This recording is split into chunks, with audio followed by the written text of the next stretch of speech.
வணக்கம். நெல்லித்தோப்பு தொகுதி சட்டமன்ற உறுப்பினர் ரிச்சர்ட்ஸ் ஜான்குமார் பிறந்த நாளை முன்னிட்டு காமராஜ் நகர் தொகுதியில் அறுசுவை உணவு வழங்கப்பட்டது. நெல்லித்தோப்பு தொகுதி சட்டமன்ற உறுப்பினர் ரிச்சர்ட்ஸ் ஜான்குமார் அவருடைய பிறந்த நாளை தொண்டர்கள் மற்றும் கட்சி நிர்வாகிகளுடன் சிறப்பான முறையில் கொண்டாடினார். சட்டமன்ற உறுப்பினர் ரிச்சர்ட்ஸ் ஜான்குமார் பிறந்த நாளை முன்னிட்டு அவரது ஆதரவாளர்கள் மற்றும் தொண்டர்கள் பல்வேறு நலத்திட்ட உதவிகளை வழங்கி வருகின்றனர். இந்நிலையில் புதுச்சேரி காமராஜ் நகர் தொகுதி சட்டமன்ற உறுப்பினர் அலுவலகம் அருகே தொழிலதிபர் விஜயராஜ் ஏற்பாட்டில் ரிச்சர்ட்ஸ் ஜான்குமார் தந்தையும் காமராஜ் நகர் தொகுதி சட்டமன்ற உறுப்பினரும் புதுவை முதல்வரின் பாராளுமன்ற செயலாளருமான திரு ஜான்குமார் பொதுமக்களுக்கு அறுசுவை உணவு வழங்கினார். நிகழ்ச்சியின் போது திரளான பாஜக நிர்வாகிகள், தொண்டர்கள் மற்றும் சட்டமன்ற உறுப்பினர் ரிச்சர்ட்ஸ் ஜான்குமாரின் ஆதரவாளர்கள் திரளாக உடனிருந்தனர். புதுச்சேரி முழுவதும் அதிரடி சோதனை மேற்கொண்ட போலீசார் 50 ரவுடிகளை கைது செய்ததுடன் பயங்கர ஆயுதங்களையும் பறிமுதல் செய்துள்ளனர். புதுச்சேரியில் ஆபரேஷன் திரிசூல் என்கின்ற பெயரில் முதுநிலை காவல் கண்காணிப்பாளர் நாரா சைத்தன்யா தலைமையில் புதுச்சேரி வடக்கு, கிழக்கு, மேற்கு, தெற்கு ஆகிய 4 பகுதிகளிலும் அந்தந்த சரக கண்காணிப்பாளர்கள் உடன் போலீசார் இன்று அதிகாலை முதல் ரவுடிகள் வசிக்கும் பகுதிகளில் அதிரடி சோதனையில் ஈடுபட்டனர். அப்பொழுது ஊருக்குள் நுழை தடை செய்யப்பட்ட ரவுடி மற்றும் பிடிவாரண்ட் பிறப்பிக்கப்பட்ட ரவுடிகள் யாரேனும் வீட்டில் தங்கி உள்ளனரா, கஞ்சா போன்ற போதைப் பொருட்கள் ஏதேனும் பதுக்கி வைக்கப்பட்டுள்ளதா, வீட்டில் வெடிகுண்டு, வீச்சறிவால் போன்ற பயங்கர ஆயுதங்கள் ஏதேனும் உள்ளதா என்பவை குறித்து சோதனை நடைபெற்றது. அது மட்டுமின்றி புதுச்சேரி முழுவதும் கஞ்சா மற்றும் போதைப் பொருட்கள் விற்பனை அதிகரித்துள்ள நிலையில் சிறப்பு அதிரடிப்படை மற்றும் போதைப் பொருள் தடுப்பு பிரிவினரும் இந்த சோதனையில் ஈடுபட்டனர். இந்த சோதனையில் கிழக்கு சரகத்தில் 17, மேற்கு சரகத்தில் 12, வடக்கு பகுதியில் 20, தெற்கில் 14 ரவுடிகளை விசாரித்து வருகின்றனர். மேலும் இந்த சோதனையில் சில ரவுடிகளின் வீடுகளில் இருந்து கத்தி, அரிவாள் உள்ளிட்ட ஆயுதங்கள் பறிமுதல் செய்யப்பட்டது குறிப்பிடத்தக்கது.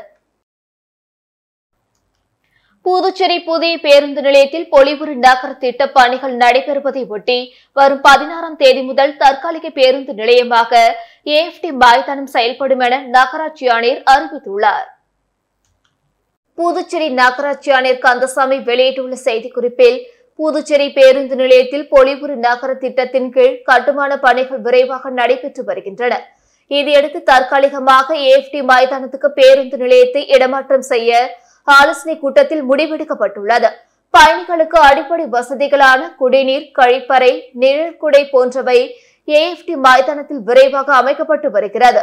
அதன்படி கடலூர் சாலையில் உள்ள தியாகி வெங்கட சுப்பா ரெட்டியார் சிலையில் இருந்து ரயில்வே கேட் வரை சாலையின் இருபுறமும் வாகனங்கள் நிறுத்த தடை விதிக்கப்படுகிறது. ஆகவே எதிர்வரும் குறுகிய காலத்திற்கு புதுச்சேரி பேருந்து நிலைய கட்டுமான பணிகள் முடியும் வரை அனைத்து வழித்தட பேருந்துகளும் AFT மைதானத்தில் அமைக்கப்பட்டுள்ள தற்காலிக பேருந்து நிலையத்திலிருந்து இயக்கப்பட உள்ளது. வரும் 16ஆம் தேதி முதல் AFT மைதானத்தில் இயங்கும் பேருந்து நிலையத்தை பயணிகள் பயன்படுத்திக் கொள்ள வேண்டும் என குறிப்பிடப்பட்டுள்ளது. நெல்லித்தோப்பு தொகுதி சட்டமன்ற உறுப்பினர் ரிச்சர்ட்ஸ் ஜான்குமார் பிறந்த நாளை முன்னிட்டு அறுசுவை உணவு, இனிப்புகள் மற்றும் மரக்கன்றுகள் வழங்கப்பட்டன. நெல்லித்தோப்பு தொகுதி சட்டமன்ற உறுப்பினர் ரிச்சர்ட்ஸ் ஜான்குமார் பிறந்தநாள் விழா அவரது ஆதரவாளர்கள் மற்றும் தொகுதி மக்களால் பல்வேறு நலத்திட்ட உதவிகள் வழங்கி கொண்டாடப்பட்டது. இந்நிலையில் பாரதிய ஜனதா கட்சி புதுச்சேரி மாநில OBC அணி பொதுச் செயலாளர் சுந்தரமூர்த்தி தலைமையில் புதுச்சேரி முதல்வரின் பாராளுமன்ற செயலர் ஜான்குமார் முன்னிலையில் 500க்கும் மேற்பட்டோருக்கு சிக்கன் பிரியாணி வழங்கப்பட்டது. மேலும் பொதுமக்களுக்கு இனிப்புகள் மற்றும் மரக்கன்றுகள் வழங்கப்பட்டன. நிகழ்ச்சியின் போது பாண்டித்துரை, வெற்றி செல்வன், பக்தவச்சலம், OBC அணி மாநில தலைவர் நடராஜ், அசோக் பாபு மற்றும் ராம்பாண்டி உட்பட திரளான விசுவாசிகள், தொண்டர்கள், கட்சி உறுப்பினர்கள், நிர்வாகிகள் மற்றும் பொதுமக்கள் உடனிருந்தனர். புதுவை மாநிலத்தில் விவசாயிகளுக்கான ஊக்கத்தொகை வழங்கும் திட்டத்தை முதல்வர் ரங்கசாமி தொடங்கி வைத்தார். புதுச்சேரி அரசு வேளாண் மற்றும் விவசாயிகள் நலத்துறை சார்பில் பயிர் உற்பத்தி திட்டத்தில் நெல் மற்றும் சிறுதானிய சாகுபடியில் ஈடுபடும் விவசாயிகளை ஊக்கப்படுத்தும் வகையில் அவர்களுக்கு உற்பத்தி ஊக்கத்தொகை வழங்கப்பட்டு வருகிறது. அதன்படி கடந்த 2023 முதல் 2024ஆம் ஆண்டு சம்பா பருவத்தில் உயர் ரக நெல் சாகுபடி செய்த 4858 பொதுப்பிரிவு விவசாயிகளுக்கு ஏக்கருக்கு தலா ரூபாய் 5000 வீதம் ரூபாய் 3.95 கோடியும், அட்டவணை பிரிவை சேர்ந்த 446 விவசாயிகளுக்கு ஏக்கருக்கு தலா ரூபாய் 6000 வீதம் ரூபாய் 29.76 லட்சம் வழங்கப்பட்டன. பாரம்பரிய நெல் சாகுபடி செய்த 96 பொதுப்பெரி விவசாயிகளுக்கு ஏக்கருக்கு ரூபாய் 9.72 லட்சமும், அட்டவணை பிரி விவசாயிகள் 7 பேருக்கு ரூபாய் 29,340 மற்றும் விதை உற்பத்தி திட்டத்தில் ரூபாய் 1.54 லட்சம் என மொத்தம் 5416 விவசாயிகளுக்கு ரூபாய் 4.36 கோடி ஊக்கத்தொகையை முதல்வர் ரங்கசாமி வழங்கி தொடங்கி வைத்தார். அத்துடன் விவசாயிகளுக்கு தேவையான டிராக்டர், பவர் டிரில்லர், நெல் நடவு இயந்திரம், களை எடுக்கும் இயந்திரம் உள்ளிட்டவற்றை மானியத்தில் முதல்வர் வழங்கினார். நிகழ்ச்சியில் வேளாண் துறை அமைச்சர் தேனி ஜெயக்குமார் உள்ளிட்டோர் பங்கேற்றனர். மணவெளி தொகுதியில் உள்ள அரசு தொடக்கப்பள்ளி மற்றும் நடுநிலைப் பள்ளிகளுக்கான சீருடை மற்றும் பாட புத்தகங்கள் வழங்கும் நிகழ்ச்சி சபாநாயகர் ஏம்பலம் செல்வம் தலைமையில் நடைபெற்றது. மணவெளி தொகுதியில் உள்ள அரசு ஆரம்ப பள்ளி மற்றும் அரசு நடுநிலைப் பள்ளி ஆகிய பள்ளிகளில் பயில்கின்ற 730 மாணவ மாணவியர்களுக்கு புதுச்சேரி அரசின் சீருடை மற்றும் பாட புத்தகங்களை சட்டப்பேரவைத் தலைவர் ஏம்பலம் செல்வம் இன்று காலை அந்தந்த பள்ளிகளுக்கு நேரில் சென்று வழங்கினார். இதில் தவளக்குப்பம் பகுதியில் உள்ள அரசு ஆரம்ப பள்ளியில் பயில்கின்ற 95 மாணவ மாணவியர்களுக்கு புதுச்சேரி அரசின் இலவச சீருடை மற்றும் பாட புத்தகங்களை வழங்கினார். தொடர்ந்து TN பாளையம் பகுதியில் உள்ள அரசு நடுநிலைப் பள்ளியில் பயில்கின்ற 163 மாணவ மாணவியர்களுக்கு புதுச்சேரி அரசு இலவச பாட புத்தகங்கள், சீருடைகள் வழங்கியதோடு Rotary Club of Pondicherry eve சங்கத்தின் சார்பாக அந்த பள்ளியில் பயில்கின்ற 163 மாணவ மாணவியர்களுக்கு காலணிகளை வழங்கினார். பின்னர் புரணாங்குப்பம் பகுதியில் உள்ள அரசு நடுநிலைப் பள்ளியில் பயில்கின்ற 160 மாணவ மாணவியர்களுக்கு இலவச சீருடைகள் மற்றும் பாட புத்தகங்களை வழங்கினார். அதனைத் தொடர்ந்து மணவெளி பகுதியில் உள்ள அரசு ஆரம்ப பள்ளியில் பயிலுகின்ற 275 மாணவ மாணவியர்களுக்கும், ஓடைவெளி பகுதியில் உள்ள அரசு ஆரம்ப பள்ளியில் பயிலுகின்ற 37 மாணவ மாணவியர்களுக்கும் அரசின் இலவச சீருடை மற்றும் பாட புத்தகங்களை வழங்கி வாழ்த்தினார். இந்நிகழ்ச்சிகளில் முக்கிய பிரமுகர்கள் Ramu, Krishnamurthy, Sakthivel, Manoharan, Rotary Club of Pondicherry eve சங்கத்தின் தலைவர் மற்றும் நிர்வாகிகள், அந்தந்த பள்ளியின் தலைமை ஆசிரியர்கள், ஆசிரியர் பெருமக்கள், பெற்றோர்கள் மற்றும் ஊர் முக்கிய பிரமுகர்கள் கலந்து கொண்டனர். நெல்லித்தோப்பு தொகுதி சட்டமன்ற உறுப்பினர் ரிச்சர்ட் ஜான்குமார் பிறந்தநாளை முன்னிட்டு நெல்லித்தோப்பு பகுதியில் பல்வேறு இடங்களில் அறுசுவை உணவு வழங்கப்பட்டது. புதுச்சேரி நெல்லித்தோப்பு தொகுதி சட்டமன்ற உறுப்பினர் ரிச்சர்ட் ஜான்குமார் பிறந்தநாளை முன்னிட்டு அவரது ஆதரவாளர்கள் மற்றும் விசுவாசிகள் பல்வேறு நலத்திட்ட உதவிகளை வழங்கி பிறந்தநாள் விழாவை சிறப்பாக கொண்டாடி வருகின்றனர். இந்நிலையில் நெல்லித்தோப்பு தொகுதிக்குட்பட்ட KC நகர் பகுதி மக்களுக்கு சட்டமன்ற உறுப்பினர் ரிச்சர்ட் ஜான்குமார் பிறந்தநாளை முன்னிட்டு அறுசுவை உணவு வழங்கப்பட்டது. விழாவில் முருகன், பிள்ளை தோட்டம் சந்துரு, KC நகர் ஜான், மாதா கோவில் வீதி செந்தில், மேரி பின்புறம் ராஜேஷ், பிள்ளை தோட்டம் விஜய் மற்றும் தொகுதி பொறுப்பாளர், பல்வேறு அரசியல் கட்சியினர் மற்றும் சட்டமன்ற உறுப்பினர் ரிச்சர்ட் ஜான்குமாரின் விசுவாசிகள், ஆதரவாளர்கள் மற்றும் தொண்டர்கள் உடனிருந்து அன்னதான நிகழ்வை சிறப்பித்தனர். புதுச்சேரி மாநிலத்தில் இன்று இரவுடன் மீன்பிடி தடைக்காலம் முடிவடைய உள்ளதால் ஆழ்கடலில் மீன்பிடிக்க செல்லும் மீனவர்கள் கடலுக்குள் இன்று காலை முதலே செல்ல தொடங்கினர். கடல் வளத்தை பாதுகாக்கவும் மீன்கள் இனப்பெருக்கத்திற்காக புதுச்சேரி மாநிலத்தில் 61 நாட்கள் மீன்பிடி தடைக்காலம் கடந்த ஏப்ரல் 15ஆம் தேதி முதல் அமலுக்கு வந்தது. இதனால் புதுச்சேரி மாநில கடலோர பகுதிகளில் உள்ள மீனவர்கள் தங்களது படகுகளை கரையோரம் பாதுகாப்புக்கு நிறுத்தி வைத்து படகுகளை சீரமைத்தல், வலைகளை சீரமைக்கும் பணியில் ஈடுபட்டனர். இந்நிலையில் இன்று இரவுடன் மீன்பிடி தடைக்காலம் முடிவடைய உள்ளதால் தயார்படுத்தப்பட்ட ஆழ்கடலில் மீன்பிடிக்க செல்லும் விசைப்படகுகள் இன்று காலை முதல் மீனவர்களுடன் கடலுக்கு மீன்பிடிக்க சென்றனர். தடை காலத்தில் மீனவர்களுக்கு வழங்க வேண்டிய தடைக்கால நிவாரணத்தை உடனே வழங்க வேண்டும் எனவும் மீனவர்கள் கோரிக்கை வைத்துள்ளனர். புதுச்சேரியில் சட்டவிரோதமாக பதுக்கி வைக்கப்பட்டிருந்த பல கோடி ரூபாய் மதிப்புள்ள 6.2 டன் சந்தன மர துகள்கள் மற்றும் சந்தன கட்டைகளை தமிழக வனத்துறை அதிகாரிகள் அதிரடியாக பறிமுதல் செய்துள்ள சம்பவம் பெரும் பரபரப்பை ஏற்படுத்தியுள்ளது. கேரளாவிலிருந்து சேலம் வழியாக தமிழகம் மற்றும் பிற மாநிலங்களுக்கு சந்தன கட்டைகள் கடத்தப்படுவதாக வனத்துறைக்கு ரகசிய தகவல் கிடைத்துள்ளது. இதையடுத்து கடந்த 3ஆம் தேதி சேலத்தில் வனத்துறை அதிகாரிகள் வாகன சோதனையில் ஈடுபட்டனர். அப்பொழுது அவ்வழியாக வந்த ஒரு கண்டெய்னர் லாரி நிறுத்தி சோதனை செய்தபோது அதில் சந்தன கட்டைகள் கடத்தி வருவது தெரிய வந்தது. இதையடுத்து 1.50 டன் எடையுள்ள ரூபாய் 3 கோடி மதிப்பிலான சந்தன கட்டைகளை வனத்துறை அதிகாரிகள் பறிமுதல் செய்தனர். மேலும் இது தொடர்பாக கேரள மாநிலத்தை சேர்ந்த 6 பேர் கைது செய்யப்பட்டனர். அவர்களிடம் நடத்திய விசாரணையில் புதுச்சேரி வில்லியனூர் அருகே உளவாய்க்கால் பகுதியில் இயங்கி வரும் வாசனை திரவியங்களை தயாரிக்கும் நிறுவனத்துக்கு சந்தன கட்டைகள் கடத்தி கொண்டு செல்ல இருந்தது தெரிய வந்தது. இந்நிலையில் சேலம் உதவி வன பாதுகாவலர் செல்வகுமரன் தலைமையில் 10க்கும் மேற்பட்ட குழுவினர் புதுச்சேரி வில்லியனூர் அருகே உளவாய்க்கால் கிராமத்தில் உள்ள அந்த வாசனை திரவியம் தயாரிக்கும் நிறுவனத்தில் சோதனை மேற்கொண்டனர்.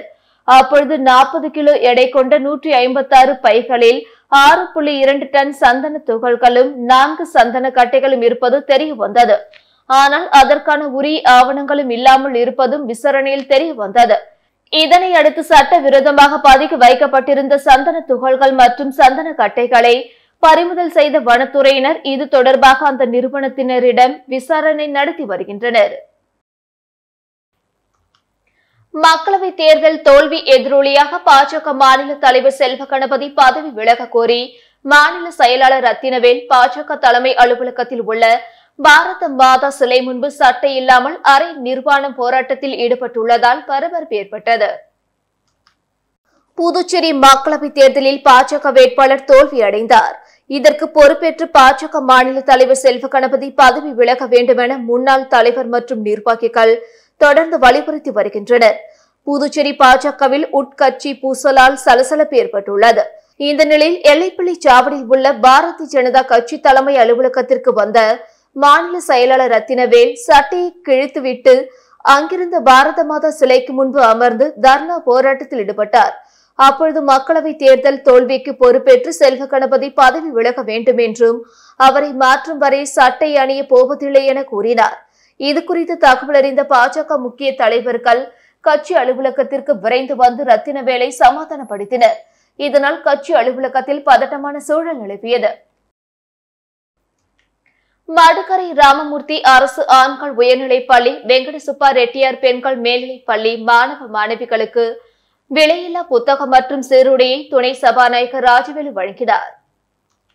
புதுச்சேரி மாநிலம் நெட்டப்பாக்கம் தொகுதிக்குட்பட்ட மடுக்கரை ராமமூர்த்தி அரசு ஆண்கள் உயர்நிலைப் பள்ளியில் விலையில்லா புத்தகம் மற்றும் சீருடை வழங்கும் நிகழ்ச்சி நடைபெற்றது. சிறப்பு அழைப்பாளராக துணை சபாநாயகர் ராஜவேலு கலந்து கொண்டு மாணவர்களுக்கு விலையில்லா புத்தகம் மற்றும் சீருடை வழங்கி சிறப்புரையாற்றினார்.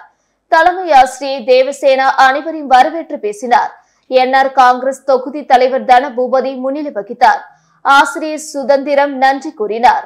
தொடர்ந்து மடுக்கரை வெங்கட சுப்பா ரெட்டியார் அரசு பெண்கள் மேல்நிலைப் பள்ளி மாணவிகளுக்கு சீருடை மற்றும் விலையில்லா புத்தகத்தை துணை சபாநாயகர் வழங்கினார்.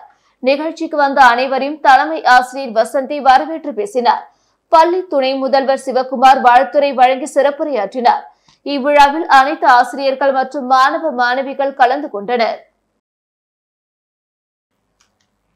ஊசுடு தொகுதியில் உள்ள அரசு பள்ளி மாணவர்களுக்கு அரசின் இலவச புத்தகம் மற்றும் சீருடையை அமைச்சர் சாய் சரவணன்குமார் வழங்கினார்.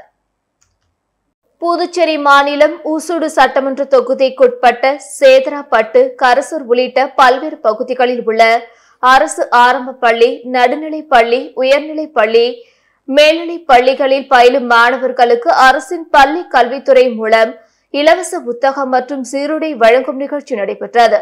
இந்நிகழ்ச்சிகளில் தொகுதி சட்டமன்ற உறுப்பினரும் குடிமைப்பொருள் வழங்கல் மற்றும் நுகர்வோர் விவகாரங்கள் துறை அமைச்சருமான சாய் சரவணன்குமார் கலந்து கொண்டு மாணவர்களுக்கு அரசின் இலவச புத்தகம் மற்றும் சீருடை வழங்கி மாணவர்களுக்கு வாழ்த்து தெரிவித்தார்.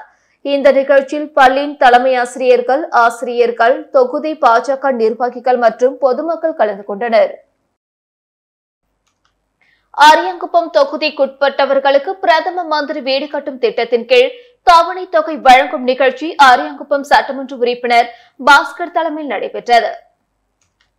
அரியாங்குப்பம் சட்டமன்ற தொகுதிக்குட்பட்ட முருங்கப்பாக்கம், தேங்காய்த்திட்டு, அரியாங்குப்பம், வீராம்பட்டினம் ஆகிய பகுதிகளை சேர்ந்த வறுமை கோட்டிற்கீழ் வசிக்கும் சுமார் 59 பயனாளிகளுக்கு பிரதம மந்திரி வீடு கட்டும் திட்டத்தின் கீழ் கல்வீடு கட்டுபவர்களுக்கு 2ஆம் தவணை மற்றும் 3ஆம் தவணையினை புதுச்சேரி அரசு குடிசை மாற்று வாரியத்தின் மூலம் செயல்படுத்தப்படும் பிரதம மந்திரி ஆவாஸ் யோஜனா கல்வீடு கட்டும் திட்டத்தின் கீழ் சுமார் 19,10,000 ரூபாயினை சட்டமன்ற உறுப்பினர் பாஸ்கர் என்கின்ற தட்சிணாமூர்த்தி பயனாளிகளுக்கு வழங்கினார்.